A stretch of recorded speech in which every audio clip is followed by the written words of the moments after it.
Imam Suyuti dengan Imam Sakhawi, kedua ulama besar ini ahli sunnah wal jamaah bertikai. Imam Sakhawi tidak senang kepada Imam Suyuti. Imam Suyuti dituduh sebagai plagiat, ihtalul ta'lifat dalam bahasa Arab, plagiat. Jadi beliau mengatakan dalam kitab Ad-Daw'ul Lami', Imam Suyuti mencuri karya-karya ulama terdahulu. Kita istilahkan zaman sekarang dengan plagiat, karya orang kemudian dirubah dengan namanya. Itu Imam Suyuti dituduh oleh Imam Sakhawi. Ini wallahu alam benar atau tidak. Tapi ulama-ulama lainnya mengatakan, seperti Imam Asy-Syaukani dalam kitab Al-Badrut Thaleh, juga kitab Imam Suyuti Husnul Muhadarah nama kitabnya. Imam Suyuti menyebutkan dalam kitab Husnul Muhadarah bahwa setiap kitab yang saya pelajari dari guru-guru saya, biasanya saya mencatat ulang. Setelah saya catat, saya sebutkan mukaddimahnya. Seakan-akan itu karangan kitab. Nah, boleh jadi bukan plagiat, tapi catatan beliau. Makanya ada seorang doktor di Aleppo, di Suriah, namanya Dr. Adnan. Dia temukan naskah klasik milik Imam Suyuti berjudul Al-Bayan fi Riyadati Sibyan. Diperiksa naskah tersebut karya Imam Suyuti, ternyata dari awal sampai akhir mirip dengan kitab Ihya Ulumuddin di bab muhliqat, dari awal sampai akhir. Sehingga Dr. Adnan menganggap apa yang dituduhkan oleh Sakhawi itu benar menurut dia, tapi dibela oleh ulama lainnya tidak. Imam Suyuti mengatakan dalam kitab Husnul Muhadarah bahwa setiap pelajaran yang disampaikan oleh guru itu beliau catat, tidak ada yang terlewatkan, dan selalu beliau letakkan mukaddimah seakan-akan seperti kitab, tapi tidak niat untuk memplagiat. Itu akhirnya terjadi konflik. Imam Sakhawi menyerang Imam Suyuti dalam kitab Ad-Daw'ul Lami' nama kitabnya. Disebutkan Imam Suyuti ini, ya, Imam Suyuti plagiat, mencuri karya guru-gurunya. Imam Suyuti anak durhaka kepada ibunya dan seterusnya. Imam Suyuti membela diri, mengarang kitab. Jadi mereka ulama enak, kalau marah lewat kitab. Jadi satu kitab dikarang, satu kitab berjudul Al-Kawi ala Tarikh Sahawi. Di kitab itu Imam Suyuti membela dirinya bahwa saya tidak pernah mencuri karya ulama, tidak pernah memplagiat karya-karya ulama, dan saya bukan anak durhaka. Nah, engkau tidak paham tentang masalah wakaf dan seterusnya. Mulai diserang lagi Imam Sakhawi. Imam Syaukani dalam kitab Al-Badrut Thaleh, beliau menerangkan dua konflik ulama begini. Dan ini bukan hanya Imam Suyuti dan Sakhawi. Kalau kita baca di zaman-zaman dulu banyak begitu. Ulama-ulama intelektual banyak berkonflik. Kita sebagai orang awam, semua riwayat yang datang dari mereka kita ambil, karena ada yang sifatnya pribadi. Tetap kita hormati kedua-duanya. Hanya ulama-ulama sufi saja yang tidak bertengkar. Ulama sufi itu kalau makin dicaci, dihina, dituduh, dia berdoa, ya Allah, jika dia ucapkan itu benar, ampunkanlah dosa saya. Tapi yang dia tuduhkan itu salah, ampunkanlah dosanya. Itu saja. Orang sufi begitu, jadi aman. Imam Fudail bin Iyad. Tapi ini ulama-ulama intelektual, berbeda. Jadi tidak semua ulama itu dia sufi. Tidak semua ulama dia sufi. Dia pandai dalam bidang hadis, dia pandai dalam bidang Al-Quran, tapi belum tentu hatinya bisa murni bersih, akhlaknya bisa baik. Tidak. Bukan saya menjelekkan ulama terdahulu, tapi ini gambaran terjadi dalam sejarah. Artinya semua manusia, siapapun dia, punya potensi hati ini kena penyakit. Sekelas ulama, makanya disebutkan bahwa tugas setan kalau menggoda ulama, ada setan yang khusus. Kalau orang awam ya setan yang receh-receh itu gampang. Suruh gak sholat, gak sholat, gampang. Tapi kalau dia menggoda ulama, dipilih itu yang jenderal, namanya Abiyad. Dia punya setan namanya setan Abiyad. Itu tugasnya menggoda ulama. Nah, Imam Syaukani dalam kitab Al-Badrut Thaleh, dan ini pernyataan yang sangat bagus, beliau mengatakan konflik antara Imam Suyuti dengan As-Sakhawi, kita sebagai umat kita hormati keduanya dan tidak masuk ke dalam masalah mereka. Yang pasti riwayat-riwayat mereka kita ambil karena kedua-duanya orang A. Adapun masalah pribadi kita serahkan saja kepada mereka berdua. Itu kata Imam Syaukani, kesimpulannya dalam kitab Al-Badrut Thaleh.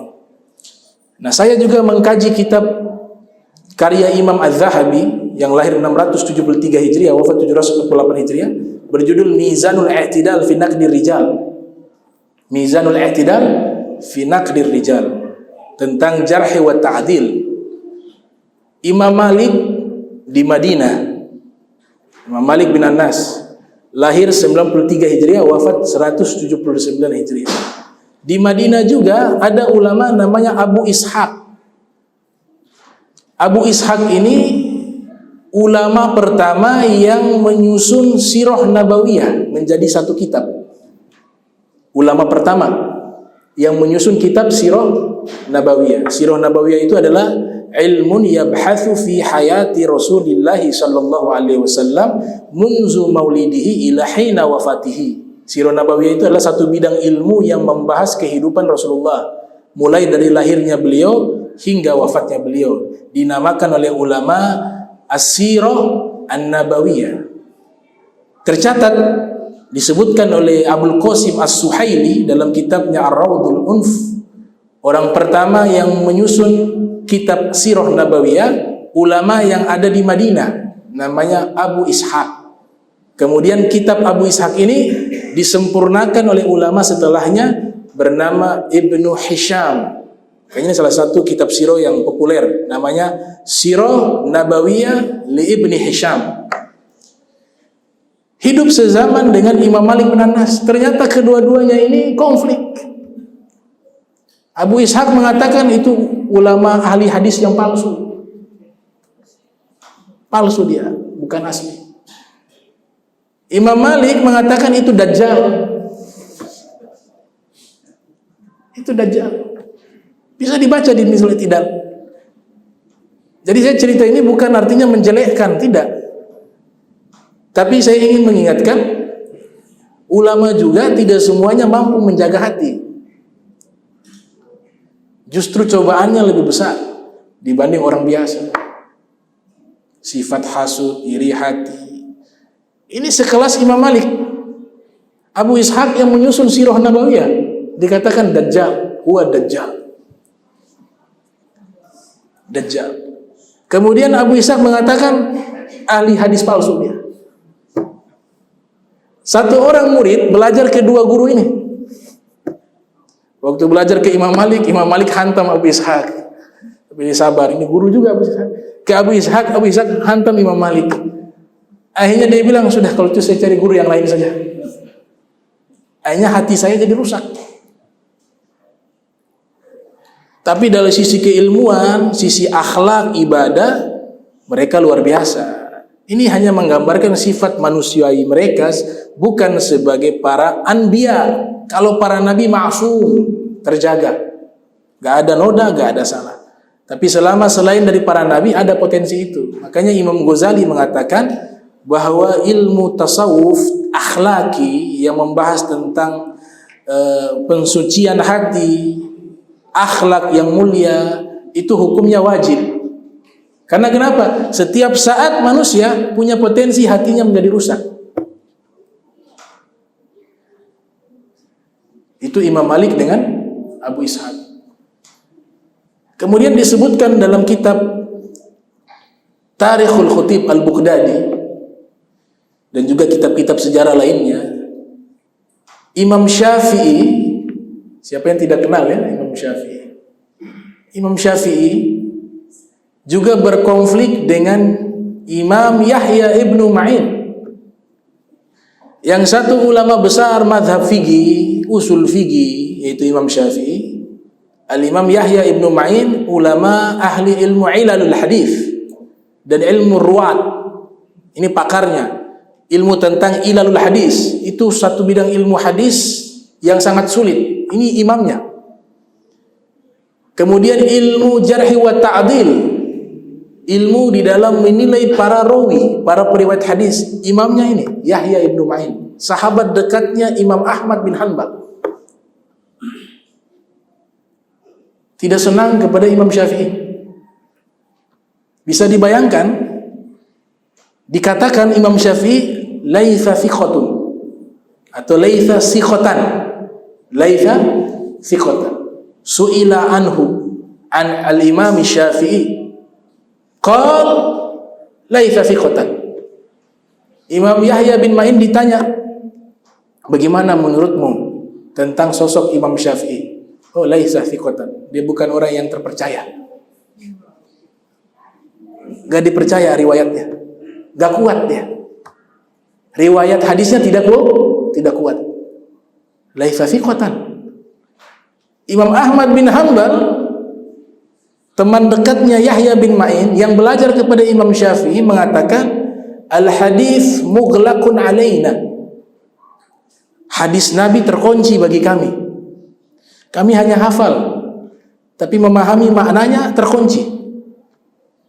Hatta jaa al-Imam Syafi'i bimafatihih, hingga datang Imam Syafi'i membawa kuncinya. Fafatahahu, lalu Imam Syafi'i membuka. Fafahimnahu, maka kami memahami isi hadis Nabi. Itu pernyataan Imam Ahmad bin Hanbal. Tapi Imam Syafi'i di sini sikapnya bagus. Beliau tidak pernah menyerang orang. Di diwan-diwannya tidak ada satu nama yang beliau sebut. Padahal isyarat-isyarat sindiran-sindiran itu ada. Dibilang kalau anjing menggonggong, kafilah berlalu. Itu salah satu istilah daripada Imam Syafi'i. Al-kalbu tanbah, al-kalbu yanbah, wa qafilatu tasir. Anjing menggonggong, kafilah berlalu. Singa tidak perlu melawan kambing. Kata beliau begitu. Singa tidak perlu melawan kambing. Singa harus menghadapi singa. Adapun kambing biarkan saja. Tapi ini tidak dimaksudkan ditujukan kepada pribadi siapapun, termasuk Yahya bin Ma'in. Karena di zaman itu banyak yang memusuhi beliau. Sehingga puncaknya itu beliau difitnah sebagai pemberontak, pengikut Syiah Rafidiyah, dan dirantai leher dan tangan dan kakinya, dibawa dari Yaman sampai ke Irak bertemu Harun al-Rashid, khalifah pada waktu itu.